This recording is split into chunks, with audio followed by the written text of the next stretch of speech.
Muy buenas a todos y a todas y bienvenidos y bienvenidas a nuestro podcast Atrévete a conocerte.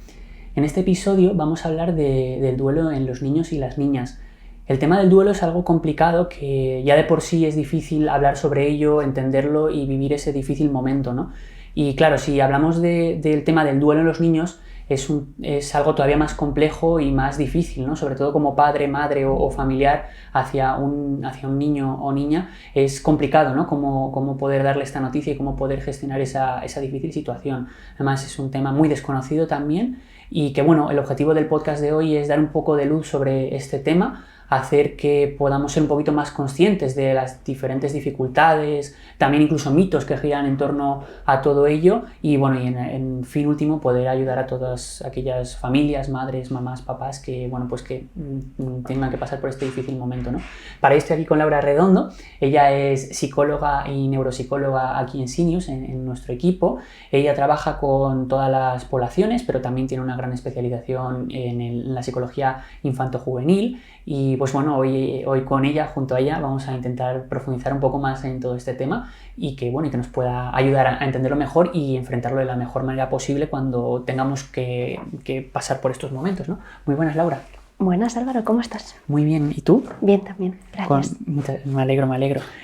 Pues muy bien, con ganas de, como te comentaba antes en el momento que estamos previo a grabar y que ahora he comentado un poco, que el tema del duelo es ya difícil, ¿no? Entonces me intriga mucho conocer un poco cómo podemos entenderlo mejor cuando esto sucede en niños, ¿no? Y que estoy seguro que nos vas a ayudar muchísimo a entender todo esto, ¿no? Entonces, claro, no sé, es posible que a lo mejor mucha gente pueda pensar que cuando esto sucede, ¿no? Cuando un niño, un familiar o alguien cercano de un niño pierde a alguien querido, ¿no? Que pues a lo mejor como que pueda pensar que es mejor dejarlo pasar, pero ¿por qué es importante hablar del duelo en los niños y normalizarlo? Antes de entrar a hablar del duelo en niños, sí que me gustaría como en general reflexionar acerca del duelo.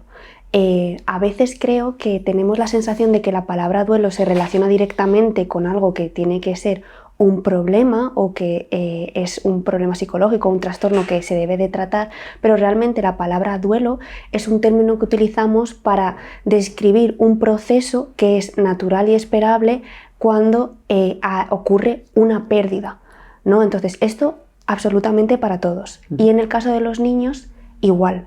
Los niños al final también pierden a seres queridos y bueno, no solamente los niños transitan los procesos de duelo cuando fallece un ser querido, también hay otras circunstancias que pueden hacer que los niños tengan que transitar por este proceso, como por ejemplo el divorcio de los padres, el fallecimiento de una mascota, que pierdan un objeto que era muy querido para ellos, que se muden de país o de ciudad o que se muden también amigos, ¿no? Entonces, en líneas generales se espera que los niños tengan que transitar este duelo, si bien es cierto que en el momento en el que observamos que la duración, la frecuencia o la intensidad de estas reacciones excede de lo que se consideraría como esperable, es cuando habría que consultar con un especialista. Y ante la duda siempre de si entra dentro de lo esperable o no, pues también siempre preguntar.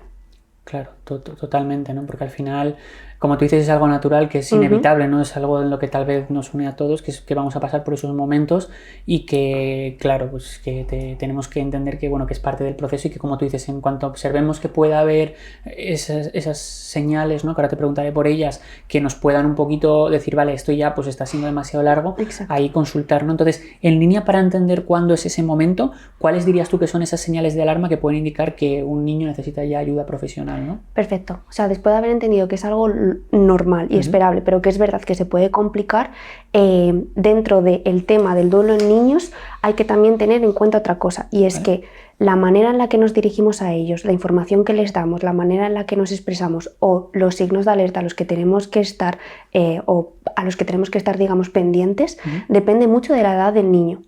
¿Vale? O sea, aquí vamos a dividir y vamos a tener mucho en cuenta el periodo evolutivo en el que se encuentra el niño o el adolescente. Por ejemplo, algún signo de alerta de los 0 a los 2 añitos sería que no retome, por ejemplo, su rutina de sueño, que tenga un llanto que sea inconsolable o, por ejemplo, una pérdida de peso. De los 3 a los 6 añitos, pues tendríamos que estar como más preocupados si vemos que hay una negativa a comer, hay una negativa a jugar, hay pesadillas recurrentes, miedos incapacitantes o ansiedad por separación. La ansiedad por separación hace referencia a un concepto que es cuando los niños se ponen, digamos, como nerviosos, para entendernos, cuando las figuras de referencia sean quienes sean, mamá, papá, abuelos, etcétera, no están con ellos. Esas serían como algunas señales de alarma para este grupo de edad.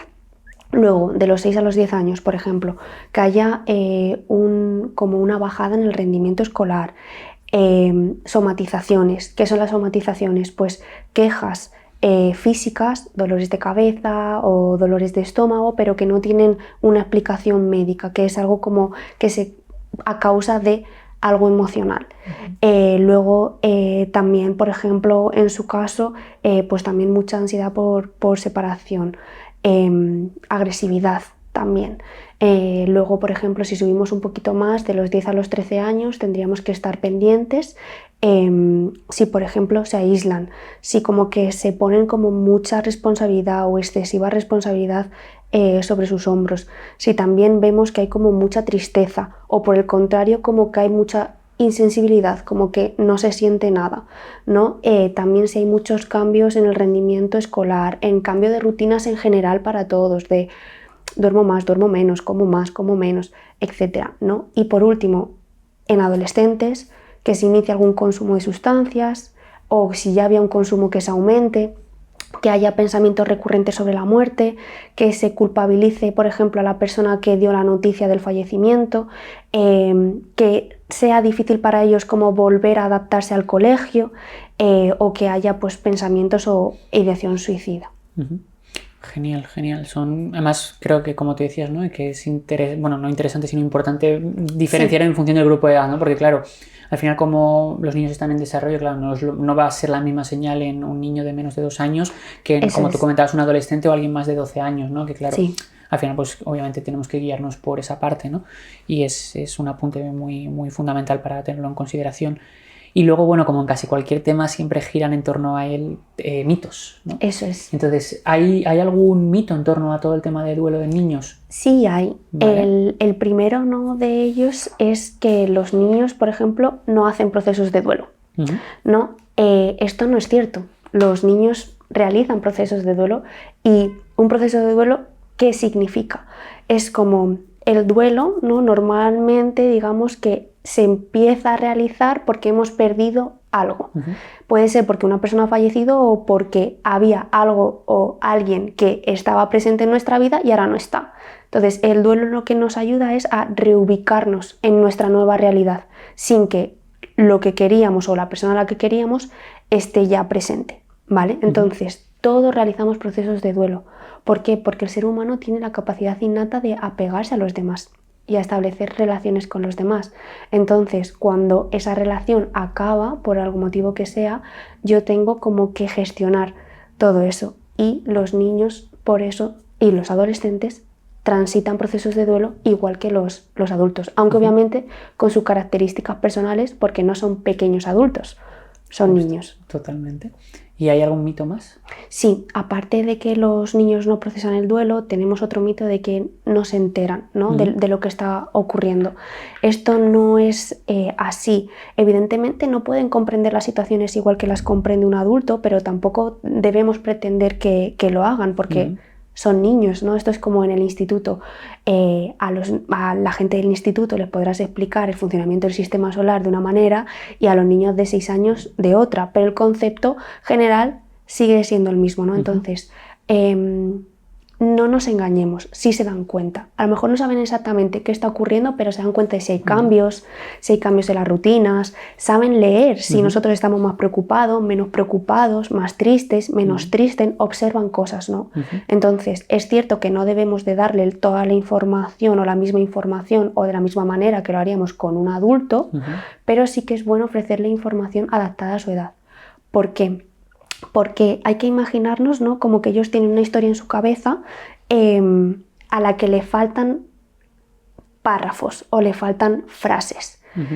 si no le damos la información, ellos van a autocompletar esas frases y esas historias y van a fantasear. Y en muchos casos la idea que se pueden generar en su cabeza puede ser incluso peor que la propia realidad.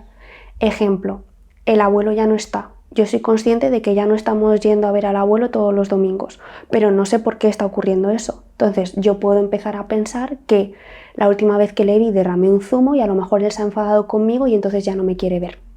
Entonces eso, ¿no?, también genera mucho sufrimiento y no es algo que se ha ajustado a lo que de verdad está ocurriendo. Claro, que qué interesante esto que dices, ¿no? Que no entiendo que cuando un padre lo hace obviamente desde su ignorancia y sin hacer ningún mal, ¿no? Pero como eso sin querer, ¿no?, al niño le puede hacer que, claro, entiendo que esto lo puede ir arrastrando, ¿no? Y que le puede generar algún tipo, ya no solo ante la situación, sino a él mismo, ¿no? Algún tipo de asociación que le haga entender que eso puede ser algo malo, ¿no? Sí, siempre partimos de la base de que en la mayoría de los casos los adultos hacemos lo que podemos y con las mejores intenciones, con las herramientas que tenemos. Aquí no vamos a culpabilizar a nadie ni a dar lecciones de nadie, pero es importante entender cómo los niños procesan la información precisamente para saber esto y que muchas veces intentamos protegerles y a lo mejor no estamos consiguiendo exactamente eso, ¿no? Totalmente. Y en línea de la protección muchas veces los padres intentan como disimular, ¿no? Como que hacer que nada ha pasado. ¿Esto también aplica en el duelo? Sí, de hecho otro de los mitos, ¿no?, es como que los adultos debemos hacer como si nada para que ellos como que estén más felices, ¿no? Al final, ¿cómo haces como si nada si estás triste, ¿no? Entonces, una de las cosas que los adultos es ser coherentes con la situación. Estamos tristes, no pasa nada por expresarle a nuestros hijos que estamos tristes, no pasa nada por expresarles a nuestros hijos que estamos enfadados. Al final, los adultos somos modelos para los niños, ¿no? Entonces, el hecho de yo expresar que estoy triste hace también que él vea normal que se sienta triste en esta situación y que piense que soy una persona con la que puede hablar y compartir también esos sentimientos, ¿no? Genial. Si bien es cierto que cuando nosotros vamos a expresarle a nuestros niños o adolescentes cómo nos sentimos, sí que hay una responsabilidad del adulto de intentar estar lo más regulado posible. Me explico. Cuando nosotros nacemos no tenemos la capacidad innata de saber regular y gestionar nuestras emociones. Esto es algo que es como el gimnasio. Se va entrenando y cada vez, ¿no?, como que consigues coger más peso o tienes más herramientas para gestionar las emociones. Una de las maneras, o la principal manera en la que los niños aprenden a regularse es cuando los demás les regulan, en este caso sus figuras de referencia o figuras de apego. Esto lo llamamos heterorregulación. Entonces, primero me tienen que heterorregular, otro a mí, para yo en un futuro ser capaz de autorregularme. Yo puedo expresarte que estoy enfadada, pero cuando yo sea capaz de hacerlo porque mi emoción no es muy intensa, es decir, no me voy a pasar de la raya contigo, no voy a gritarte, no voy a decir cosas que luego me puedo arrepentir, o me puedo expresar contigo que estoy triste, e incluso puedo llorar delante de ti, pero sin estar como desbordado por esa emoción. Exacto, justo sin dejar de que vaya demasiado allá, ¿no?, por decirlo así. Exactamente. Y luego, ¿qué hay de los rituales sociales, ¿no? Porque, bueno, aquí en España, pues bueno, lo que solemos hacer es el tanatorio, bueno, la misa, ¿no? La gente que es religiosa, el tanatorio y todo esto. Claro, ¿los niños deberían ir ahí o no? ¿O esto, hay algo ahí en torno girando a ello? Sí, esto es una cuestión complicada y también obviamente depende muchísimo de la cultura y del país. En torno a los ritos funerarios, uno de los mitos que hay es que pues, los niños no se enteran de lo que es y que por lo tanto de manera general no deberían ir. Es cierto que no se recomienda antes de los 6 años que vayan, pero sí que pueden llegar a comprender qué es lo que se hace y qué es lo que implica, ¿vale? Entonces, evidentemente esto es una decisión de cada familia, pero en el caso de que se quiera hablar de los rituales funerarios o se esté planteando la idea de que el niño pueda ir, al menos teniendo 6 años, sí que hay como que cumplir unas pautas generales, que sería anticiparles a los niños lo que va a ocurrir y explicarles qué es, con detalles. Ellos necesitan saber a lo que se van a enfrentar y, por supuesto, preguntar si quieren o no, nunca forzar. En el caso de que no solamente se puede despedir una persona de otra por, digamos, los medios más tradicionales. Hay muchos otros que los niños pueden hacer también para despedirse de las personas Justo, queridas. Totalmente, ¿no? Y que creo que también es parte de ellos lo necesitan, ¿no? Bueno, o al menos tienen que tener la oportunidad de hacerlo, ¿no? Si así ellos lo sienten.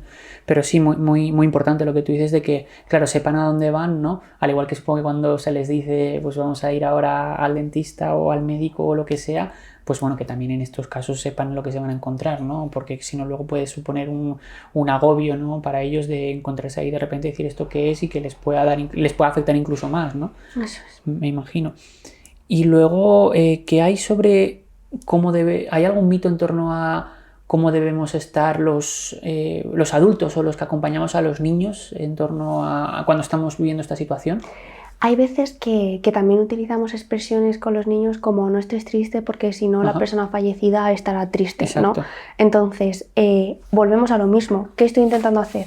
Obviamente, como padre o como persona a la que quiere a ese niño o ese adolescente, yo no quiero que esté sufriendo.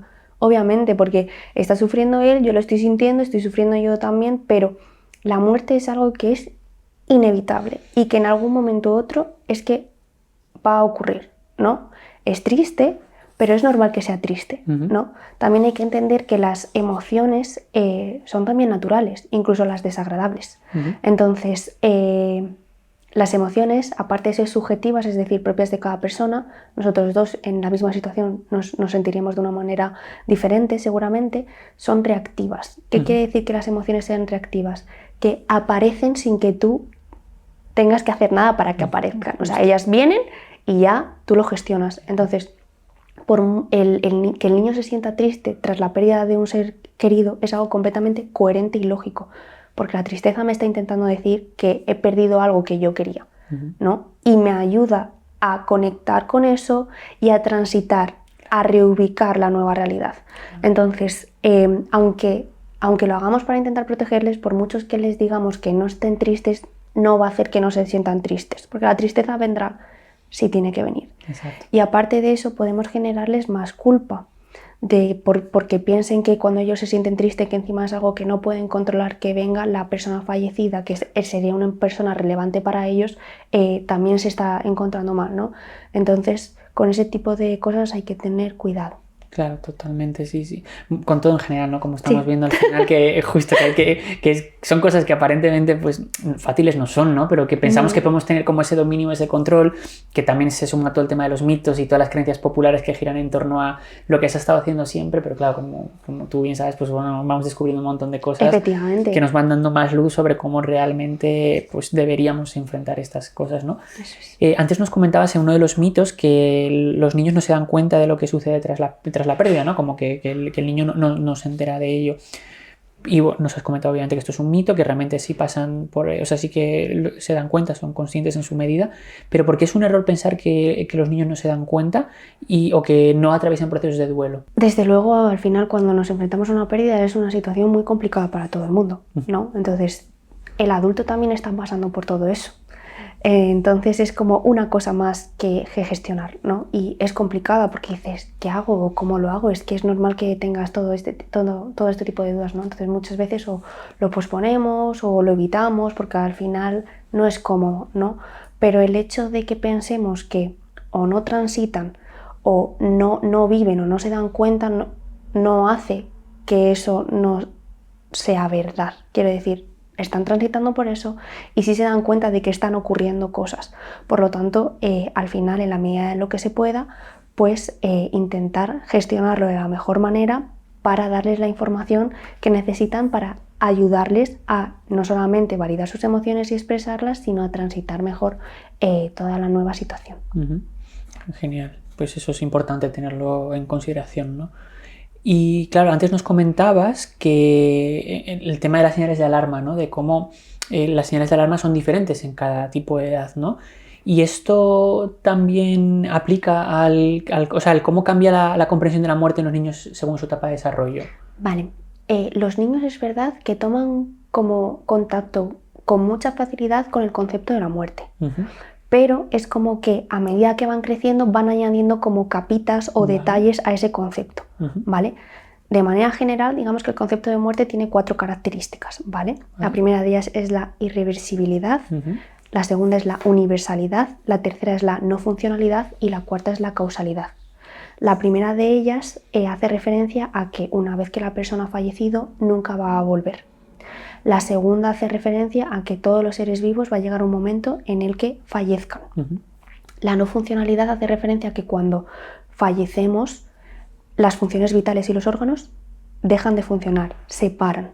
Y la causalidad hace referencia a entender que la muerte viene dada por una causa física, tiene una explicación. ¿Vale? Entonces, estas 4 características, digamos que los niños lo van entendiendo a medida que van creciendo, ¿vale? Por ejemplo, de los 0 a los 2 años vivirán la muerte más como una ausencia o como una sensación de abandono.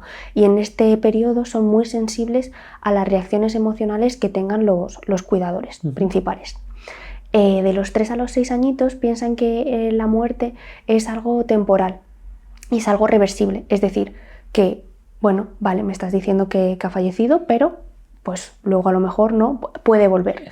Entonces, en esta etapa tenemos que ser muy cautos y muy cuidadosos, porque aparte de pensar ellos que es reversible y que es algo temporal, hay mucho pensamiento mágico y pensamiento literal. Es decir, lo que les digamos en esta etapa lo van a entender tal cual.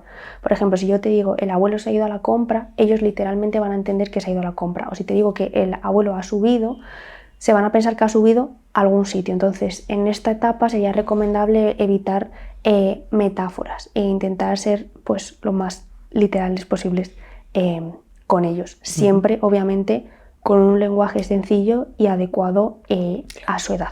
Justo. Sí, totalmente, que hay que ser, bueno, la diferencia entre sinceridad y sincericidio, ¿no? Un poquito aquí igual entiendo que aplica con los niños también, ¿no? Aplica. Exacto, justo, de que vale, sí, pero claro, obviamente tampoco es bueno, incluso, sí, eso, hay que decírselo con tacto, digámoslo así, y asertivamente, ¿no? Eso es, hablando. Pero dejando claro que la persona no va a regresar.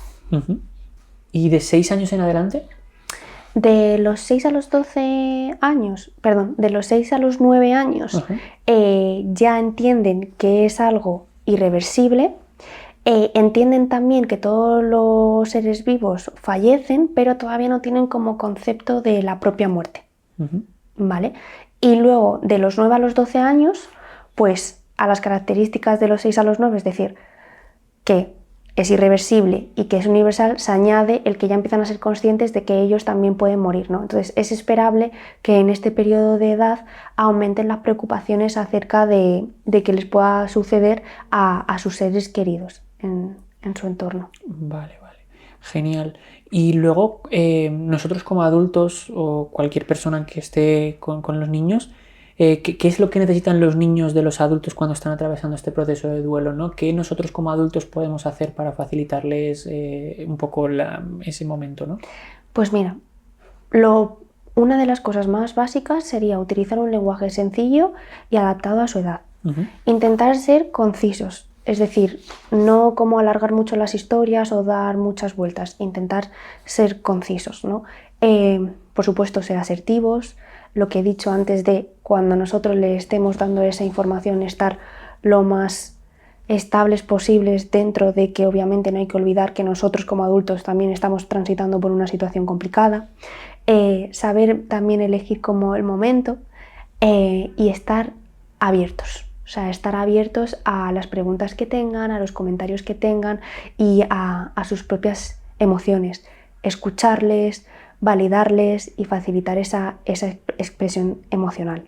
En cuanto a las preguntas, ¿qué haces, no? Si te pregunta una cosa que ni siquiera tú habías pensado? Porque esto puede pensar. ¿O qué haces si te pregunta algo para lo que tú ni siquiera tienes una respuesta? ¿No? Siempre es mejor postergar la respuesta que mentir. Es decir, hay una premisa fundamental que es que no podemos mentir a los niños. No hay que mentir. Entonces, si me preguntan algo, es mejor ser sincero y decir, no lo sé, cariño, pero voy a intentar obtener esta respuesta. En un día o dos te lo digo y en un día o dos decirlo. O sea, ser consecuente con lo que les estamos diciendo y con lo que nos estamos comprometiendo con ellos, ¿vale? Entonces, siempre mejor postergar la pregunta a cuando nosotros tengamos una respuesta y intentar que las respuestas del entorno más cercano del niño sean coherentes entre sí y tengan como una línea común, digamos. De unión, ¿no? Sí. Genial. Y dentro de estos consejos muy interesantes, ¿no? que es muy importante tener en consideración y saber, es muy, muy interesante esto que comentas de la pregunta, ¿no? Que muchas veces podemos recibir preguntas que no esperábamos, ¿no? Que es un poco también algo que caracteriza mucho a los niños. A los ¿no? niños, sí, totalmente. Esa capacidad de esa inocencia y esa capacidad que tienen de hacerte preguntas, ¿no? Que muchas veces tú ni te imaginas, ¿no? Pero ellos sí que lo ven. Y bueno, obviamente en estos casos también puede aplicar, ¿no? Entonces, dentro de un poco en esta línea de qué podemos hacer los adultos y los padres, ¿no? Para ayudarles, ¿cómo podemos los adultos ayudar a los niños a expresar y entender sus emociones en estos momentos difíciles? Primero, siendo modelos. Uh-huh. O sea, siendo nosotros también los primeros que expresamos las emociones y que hablamos de cómo las gestionamos, que ellos lo puedan ver, porque el ser humano tiene una gran capacidad, que es que puede aprender solamente viendo, no tiene que ni siquiera muchas veces practicarlo, ¿no? Entonces, solo viendo ya puedes entender más o menos cómo puedes hacer las cosas. Y luego, mucho juego. El juego es fundamental en el duelo con niños. Uh-huh. Cuando hablo de juego, absolutamente todo, o sea, arcilla, manualidades, dibujo, pintura, canciones,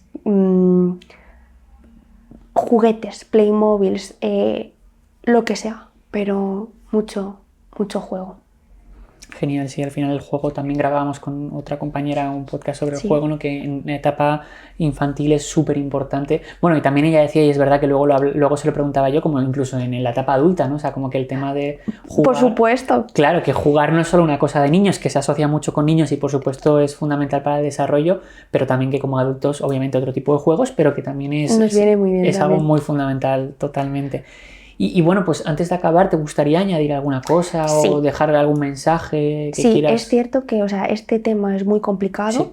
Sí. Hay muchísimas cosas en las que todavía podríamos ahondar, entonces creo que es importante también que la gente sepa que lo que hemos estado hablando son pautas que son generales, que luego evidentemente cada caso es un mundo, por las creencias religiosas que pueda tener la familia, por otras historias que pueda haber de pérdidas, por cómo ha sido la pérdida, por las características personales del niño, o sea, muchísimas cosas, ¿no? Entonces, que ante la duda no hace falta que sea el niño el que venga a terapia, o sea, también pueden venir los padres a algunas sesiones para consultar, para decir, oye, mira, pues nuestra historia es así, así, así, estas cosas han pasado así, así, así, no tengo ni idea de cómo enfrentarme a esta situación, lo podemos ver y eso también se puede hacer, ¿no? Entonces, que al psicólogo muchas veces también se puede venir para consultar dudas, aunque no tenga que ser un problema, como hablábamos antes, ¿no? El decir, vale, yo quiero facilitar que mi niño pueda transitar por esto de la manera más natural posible, que natural no implica bien o tener que estar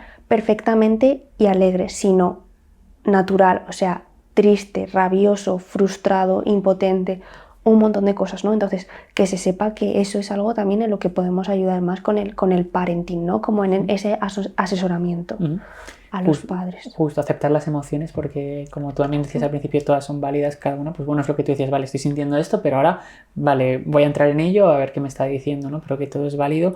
Y luego muy interesante e importante esto que comentas de que bueno, el psicólogo es principalmente para hacer terapia, pero que también se puede utilizar para consultar, o sea, tener una duda de yo estoy atravesando este momento y quiero consultarte y no es necesario que, bueno, a lo mejor de primeras no es necesario que hagas una terapia, pero simplemente es, oye, estoy viviendo en esto, no sé cómo gestionarlo, no sé cómo más, o mi hijo está pasando por esto, ¿qué puedo hacer? Y bueno, y que les deis unos consejos que seguro que les van a... Más, digamos, como que personalizados y adaptados a la situación, es lo que te digo, o sea, ha ocurrido algo, no sé cómo transmitírselo a mi hijo, he tenido la información de que sí que tengo que transmitirlo, pero ¿qué le digo, qué no le digo? Porque otra de las cosas que me gustaría resaltar es la idea del principio de que no tratemos a los niños como si fuesen mini adultos, ¿no?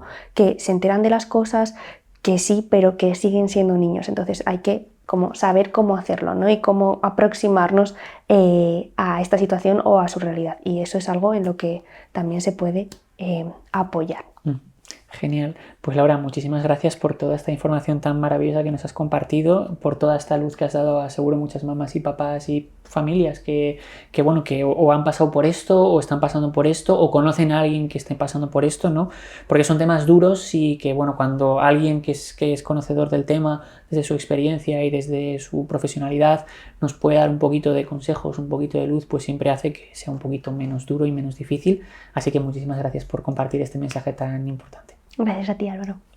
Y hasta la próxima.